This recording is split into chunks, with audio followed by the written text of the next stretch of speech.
Romanos 5,12, a Bíblia diz: pelo que como por um homem entrou o pecado no mundo e pelo pecado a morte, assim também a morte passou a todos os homens, porque todos pecaram.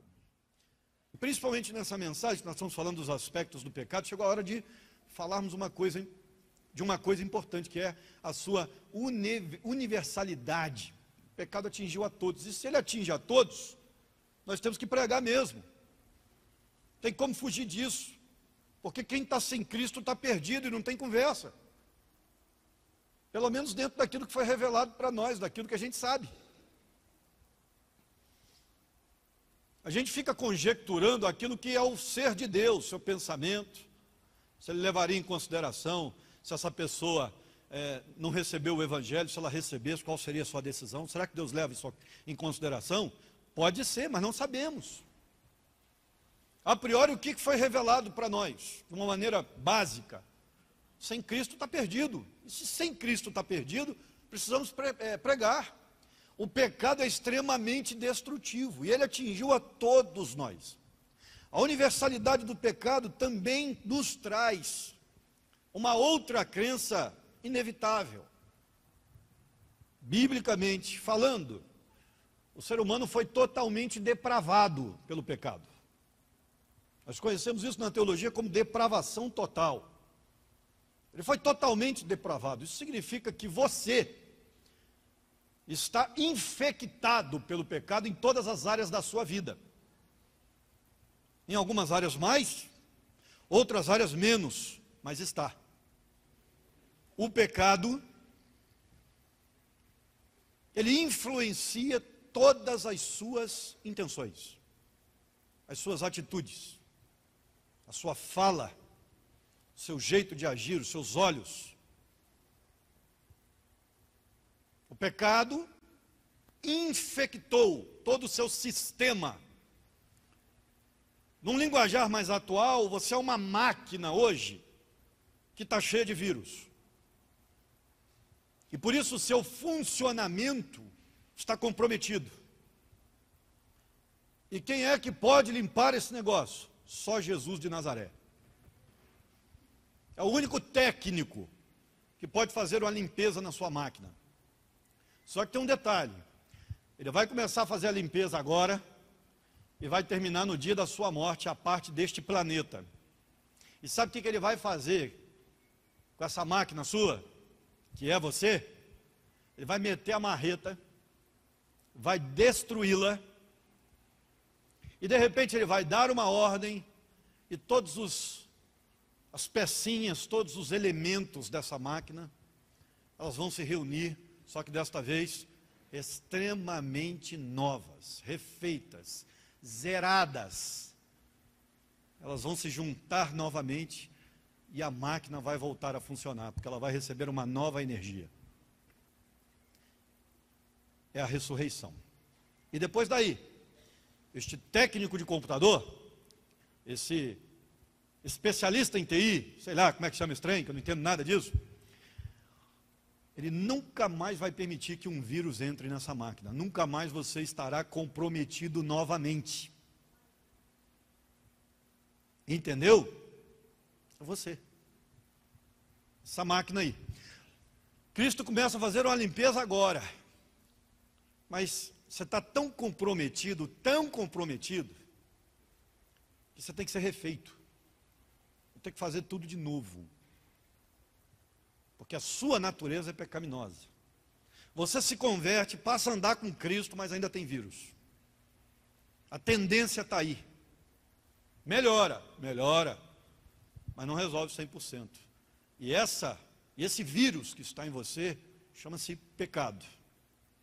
Se você quiser dar um nome mais elitizado, você pode chamar de hamartos. Olha que vírus interessante. Ficou mais científico. A palavra grega para pecado. E o fato de você estar contaminado, o nome disso na Bíblia ou na teologia é depravação total. Isso significa que todos os seus sistemas de funcionamento, todos estão comprometidos. Todos têm vírus. Todos eles.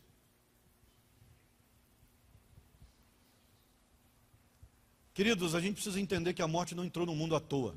Ela era necessária. A morte não é apenas o resultado natural de uma essência santa de Deus, uma espécie de vingança cósmica divina. Não. A morte era necessária. Porque já que você está contaminado, deixar você viver para sempre contaminado seria um inferno para você e para as pessoas que estão ao seu redor. Por isso que vai chegar um tempo que você tem que zerar a máquina. Tem que refazê-la, desmontar e fazer de novo. Mas detalhe, vai ser a mesma máquina, só que ela vai ser refeita. Você vai ressurgir, eu creio, e tenho essa esperança. Eu não posso confirmar isso, tá? Não posso. Mas eu creio e tenho essa esperança, eu vivo com essa esperança de que a latinha vai ser melhorada. Eu espero por isso. Que inclusive vai renascer cabelo. Eu tenho essa esperança. Sei lá. Poxa, porque seria um negócio meio complexo. Se vai refazer a máquina, né? Faz direito, né? Bota um cabelinho aí, melhora a latinha.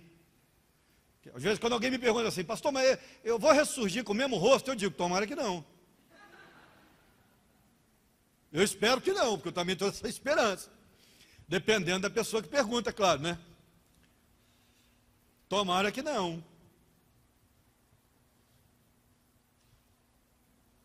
A morte não entrou no mundo porque o homem simplesmente quebrou a aliança. Não.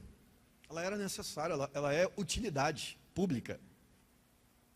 Ela é um agente de utilidade pública. Imagine, pensa aí no maior bandido que você lembra aí de um nome aí. Ai, que legal, né? O celular tocando essa hora. Interessante. Pensa aí no maior bandido, você conhece aí por nome aí. Esse cara vivendo eternamente. Pensa nele. Pensa na sua sogra vivendo eternamente. Se ela é um calo no seu dedo. Pensa. Pensa nessa turma aí que vive roubando residência, vivendo eternamente. Sem possibilidade de morte. Porque eu brinco com a sogra aqui, mas tem a nora, né? Tem a nora, tem um genro. Pensa. Eternamente vivendo. Primeiro que esse pessoal não ia temer a nada, ou seja, ia piorar muito mais. Você acha que Deus diminuiu a idade do homem por quê? Matusalém viveu 900 e tantos anos lá e de repente eu estou vivendo 80 só, e olhe lá. E a partir dos 60, com dificuldade.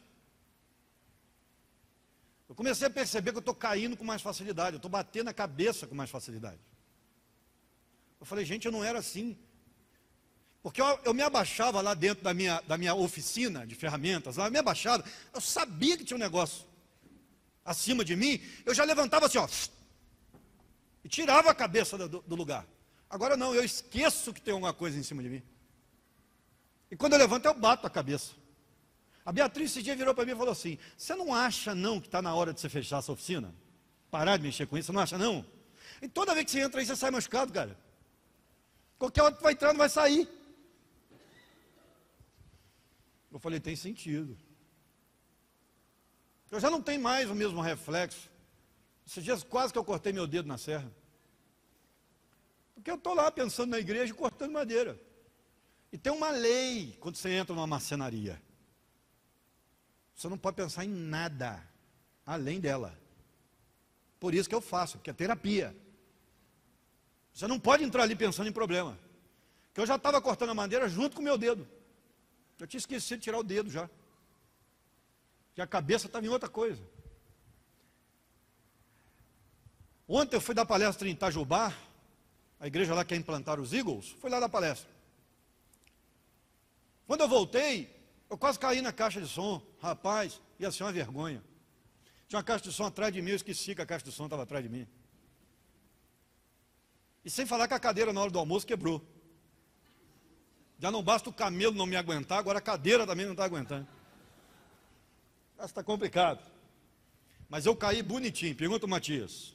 Caí igual um lorde, né? Diz o Matias que eu caí em câmera lenta, senhor.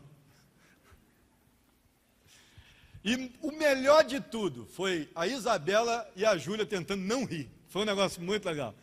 Porque assim, crente novo é um negócio muito legal, né? Ele pensa assim, se eu rir, Deus me mata. Então, é o pastor, gente, eu não posso rir, né? E a Bia morrendo de rir, rapaz, querendo me ajudar, mas ao mesmo tempo rindo, o que está acontecendo aqui? Você já pensou nesse negócio eternamente, gente? Vai chegar num tempo que vai ficar insuportável. Eu vou cair todo dia. Já tem gente que enfrenta grandes dificuldades com a saúde, porque a Bíblia diz que é cansado, é cansaço, é enfado a velhice. A Bíblia diz. Ela não nos esconde a realidade. E não fique triste não, se você já está assim, não. Graças a Deus você tem vivido muitos anos. Glória a Deus por isso. Teve tempo de encontrar o Evangelho. Mas você precisa ser refeito. Porque do jeito que está, não pode ficar. Você concorda comigo? Já pensou ficar desse jeito eternamente? Não. Tem que morrer para Deus fazer de novo. E é muito legal que você vê os casaizinhos assim, um olhando para o outro, falando assim, graças a Deus. Vai ser refeito. Vai ser refeita. Olha que bênção. Renovado. Deus resolveu até um negócio para você. Falou que no céu nós não vamos nos dar em casamento. Olha que bênção. Não que o casamento seja ruim, mas a pessoa eternamente é um negócio doido. Eu aguento a Bia, mas ela não me aguenta não, gente. Eternamente ela não me aguenta não. Eternamente ela vai pedir um conselho lá no céu, bater um papo, reunir o Israel lá, vamos lá. Israel, vamos lá, Israel. Eu brinco com o Israel, para Israel não dormir, tá, gente?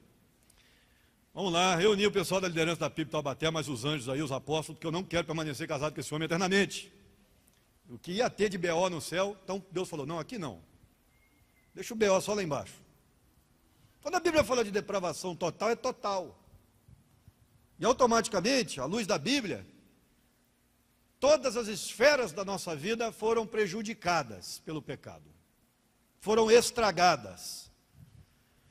Para nós batistas, preste atenção, essa depravação, ela não acontece na totalidade. No sentido de que tudo o que você faz é ruim. Eu já expliquei isso aqui para vocês. Mas tudo o que você faz pode ter influência e terá, em algum momento. Ou seja, é total porque o pecado, além de prevalecer interiormente, contamina, repito, todas as áreas da pessoa. Mas não é uma questão de intensidade, é uma questão de abrangência. Não quer dizer que você foi prejudicado totalmente em tudo, não, mas que tudo foi prejudicado de certa forma. Entendendo isso, a gente começa a desenvolver melhor. Geisler, na sua teologia sistemática, vai dizer corretamente que o pecado se espalhou por todas as partes do nosso ser. Mente, emoções, vontade e corpo. E é por isso, porém isso não significa que todos os seres humanos são extremamente maus. Mas que todos eles também não são tão bons quanto poderiam ser. Deixa eu dizer uma coisa para você.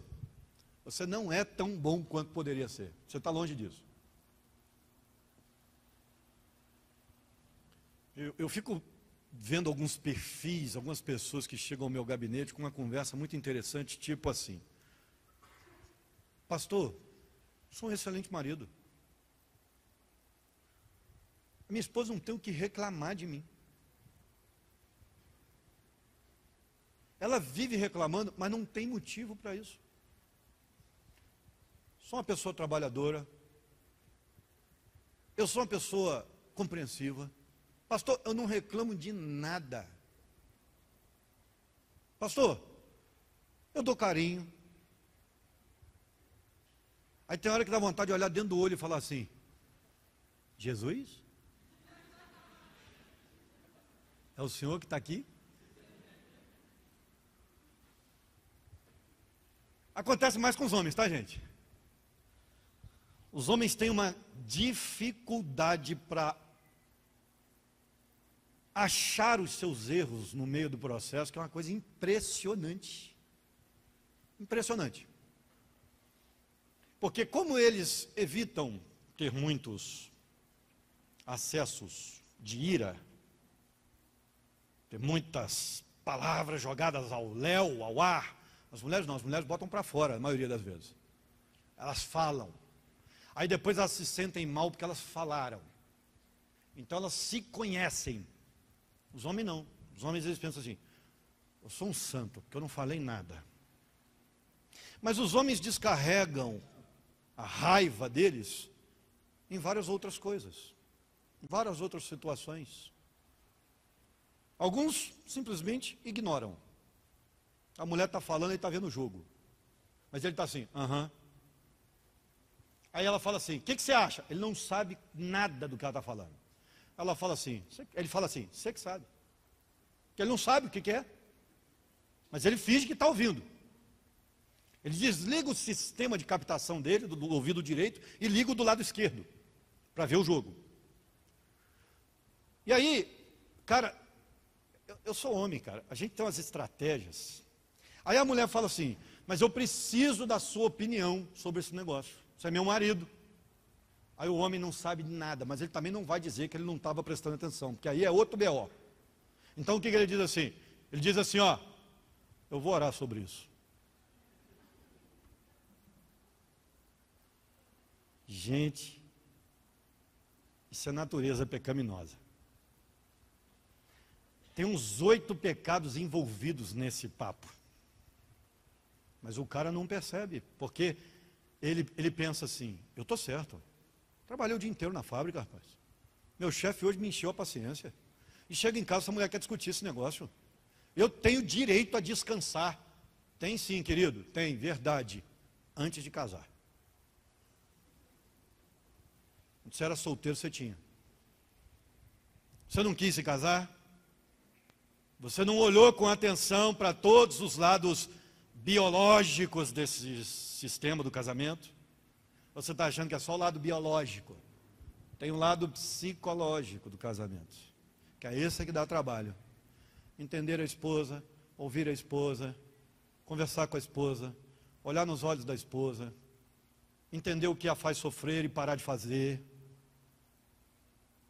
ajudar a esposa no dia a dia, porque se você não tem condições de bancar a casa, ela tem que sair para trabalhar, você tem que dividir o trabalho da casa com ela. Tem tudo isso. Esquece aquela ideia do recanto do guerreiro. Chega em casa, eu estou no recanto do guerreiro. Promotora disse, é a escola. Não é a Bíblia. Você não chega em casa para descansar enquanto a mulher chega para trabalhar, mais um pouco. Não, você chega em casa para dar continuidade a uma família. Uma família dá trabalho. Pastor, vai falar nada para elas? Não, hoje não.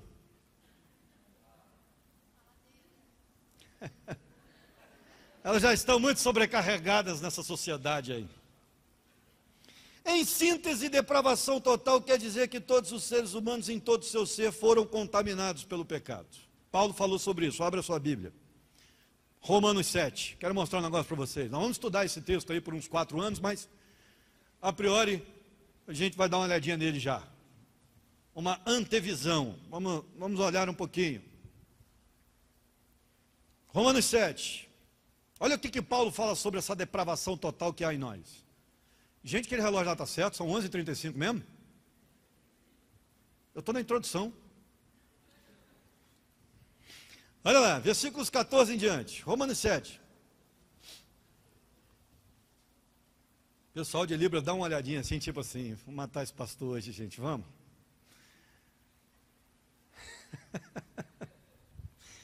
Porque bem sabemos, versículo 14, sabemos que a lei é espiritual, mas eu sou carnal, vendido sob o pecado. Porque o que faço, não o aprovo, pois o que quero, isso não faço, mas o que aborreço, isso faço. E, se faço o que não quero, consinto com a lei que é boa. De maneira que, agora já não sou eu quem faço isto, mas o pecado que habita em mim. Porque eu sei que em mim, isto é, na minha carne, não habita bem algum. E com efeito, o querer está em mim, mas não consigo realizar o bem. Porque não faço o bem que quero, mas o mal que não quero, esse faço. Ora, se eu faço o que não quero, já o não faço eu, mas o pecado que habita em mim. Acho, então, esta lei em mim, que quando quero fazer o bem, o mal está comigo. Porque segundo o homem interior, tenho prazer na lei de Deus. Mas vejo nos meus membros outra lei que batalha contra a lei do meu entendimento e me prende debaixo da lei do pecado que está nos meus membros. Miserável homem que sou, quem me livrará do corpo desta morte? Dou graças a Deus por Jesus Cristo, nosso Senhor.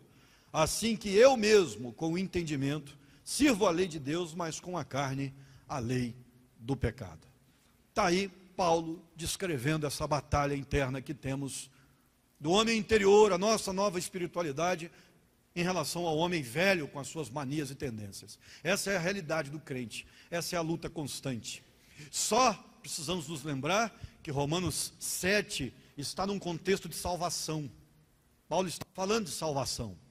E por isso que ele diz aí que no homem não tem bem algum, versículo 18, porque não há nenhum tipo de bondade no homem no que diz respeito à salvação. Ele não consegue fazer isso, ele não consegue se desenvolver para a salvação.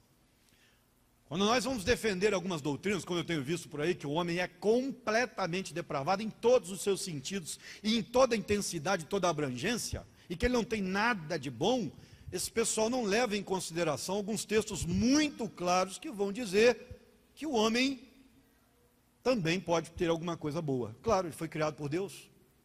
Então nós estamos com um problema. Mas Jesus disse que após a queda, ele disse o seguinte, olha só, porque do interior do coração dos homens saem os maus pensamentos, os adultérios, as fornicações, os homicídios, os furtos, a avareza, as maldades, o engano, a dissolução, a inveja, a blasfêmia, a soberba, a loucura. Todos esses males procedem de dentro e contaminam o homem. Marcos 7, 21 a 23. Então fica evidente que o problema não está lá fora. O externo pode potencializar, ele pode favorecer o pecado. Claro. A gente sabe disso. A influência das amizades, a influência da escola, que é um caos para a gente hoje que é crente no Brasil. A influência da sociedade, da mídia, a gente sabe. Mas não é isso que vai fazer a cabeça dos nossos filhos e nem a nossa. A nossa inclinação para aceitar essas ideias é muito forte. De vez em quando eu vejo crente aí no gabinete querendo abandonar a Bíblia por conta das questões sociais. Esses dias alguém disse para mim, mas pastor, eu não consigo concordar com esse negócio de que a gente não pode receber homossexual como crente, como membro da igreja. Mas nós não precisamos concordar com nada. Não estamos aqui para concordar. Nem eu estou aqui para concordar se tem que ser feito ou não. Eu não tenho que concordar, minha função não é concordar, minha função é obedecer a palavra. O que a Bíblia diz? Está aqui. Homossexual está numa lista de Romanos 1, onde vários outros pecados estão envolvidos. E nós não aceitamos quem pratica esses pecados como membro da igreja. Então, nós não podemos aceitar nenhum aqui, não é só o homossexual não. Praticante não. É qualquer um desses, os adúlteros. Adulterou não é mais membro da igreja, querido. Se não pedir a exclusão, a gente vai excluir. Porque isso não é exemplo que a gente quer, não. Entende? Somos nós que definimos isso. O ser humano não tem poder para definir o que Deus vai querer ou deixar de querer. Mas nós temos uma inclinação para apoiar essas coisas de uma facilidade enorme. Se a gente não tomar conta, a nossa inclinação nos leva para uma colisão natural em relação às coisas de Deus. Naturalmente. O ser humano em seu estado caído não tem liberdade em relação às coisas de Deus. Ele não entende. A Bíblia diz que ele não consegue nem entender. Até para entender a Deus eu preciso da ajuda dele. Porque eu não entendo mesmo. Então eu colido. Porque eu não entendo. O livre exercício da vontade do homem em relação às coisas espirituais foi obliterado. Está mortificado. O homem agora não tem mais tanta liberdade como tinha antes. E para as coisas espirituais ele não tem nem condições de ter liberdade. Ele não escolhe a Deus por conta própria. Ele não consegue enxergá-lo. Ele não consegue entendê-lo. Ele nem vê a necessidade sem a ajuda de Deus. E é por isso que precisamos buscá-lo. É a nossa única saída. E eu quero terminar dizendo para você o seguinte: existe solução para o pecado. É só você olhar para aquela obra na cruz. Ele morreu lá, para que você não precisasse ficar no túmulo sem transformação e ir ao inferno. Ele morreu lá, para que você pudesse ser refeito. Suas pecinhas vão ser todas reagrupadas novamente. E ele vai tirar você do túmulo, completamente refeito, para nunca mais voltar para essa situação. É importante apenas que você creia. Continue caminhando. Mantenha-se no novo concerto, nesse novo pacto, de andar com Deus até o fim. O convertido faz isso. Não consegue fazer diferente. Ele é regenerado para isso. Entregue o seu caminho ao Senhor. Confia nele e ou mais ele. É a parte que cabe a você. Entregue o seu caminho ao Senhor, que Ele dirija a sua vida. Vamos orar, nobres? Senhor, muito obrigado pelo privilégio de ouvir a Tua palavra. Obrigado por tudo que estamos estudando, essa compreensão da antropologia cristã. Precisamos entender realmente como seres humanos quem somos, o que aconteceu com a gente, para que possamos tomar providências no que diz respeito à nossa vida espiritual, com a claridade que vem do Senhor. Porque sem o Senhor estamos no escuro, não sabemos nem por onde começar. Abençoe-os esta igreja que vem cada vez mais colhendo os seus frutos, que sejam frutos maduros, bem elaborados, e que nós todos possamos um dia nos encontrar, que possamos dar grandes gargalhadas diante da luz de Cristo na eternidade. E talvez até com a condição de nos lembrarmos destes tempos que estamos vivendo de santificação aqui. E não permitas, Deus, que queiramos isso apenas para nós. Que nós tenhamos uma visão ampla e o entendimento da urgência que existe no mundo aí fora. As pessoas precisam te conhecer e nós precisamos pregar. Nós te agradecemos e oramos em nome de Jesus. Amém.